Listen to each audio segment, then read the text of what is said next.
during the time of Rabbi Abba Bibbins, and even down to King Marsha, Elder High Priest Ariah, Elder High Priest Yaquab, the information that we're getting from the Israelite foreigners, that wasn't taught back then. As a matter of fact, you know what proves that? The Cornelius issue.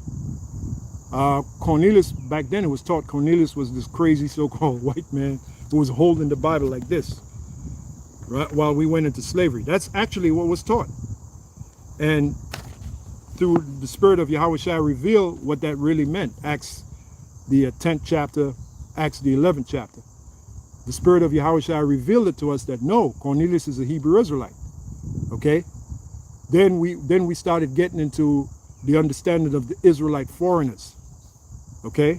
That wasn't brought out hot and heavy back then.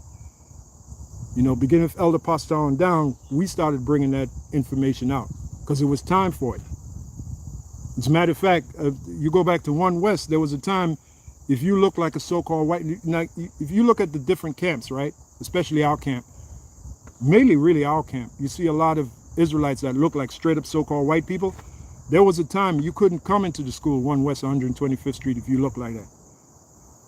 And I know that for a fact because I was back there. They would question you to death. What's your father? What's your grandfather? What's your great-great-grandfather? You notice we don't do that anymore because we understand that you're going to have Israelites scattered among the different nations looking like the different nations, in particular the Edomites. That's why we don't do that. But there was a time when they would ask you, if you happen to look like Elder Apostle Ramla, let me give you an example. When he first came to school, he had a hard time. Guys were looking at him funny, like, this guy's an Edomite, man. This guy, you know, just by the way he looks.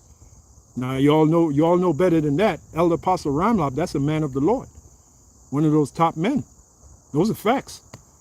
But back then, he had a, you know, because that was the sentiment back then. That's before the Israelite foreigner thing came out. So you see, that's a beautiful thing that, beginning with Cornelius, that's a beautiful thing that that information came out. And that set the stage for all you brothers that look like the different nations, in particular the Edomites, for you to come into this thing and not be bothered, as you would be back then. Okay?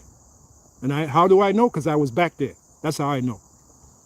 So that was a beautiful thing that Yahweh Shem Yahushua revealed, that understanding of Cornelius. And not only just Cornelius, the understanding of the Israelites being scattered among all nations, looking like the other nations. And we saw that way back then.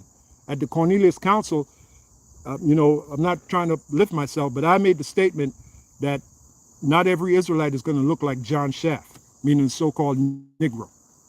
Okay? And a lot of dudes got mad. You could have felt the tension in that room. Okay? And those that were there, they could testify to what I'm saying, that it's the truth. Okay?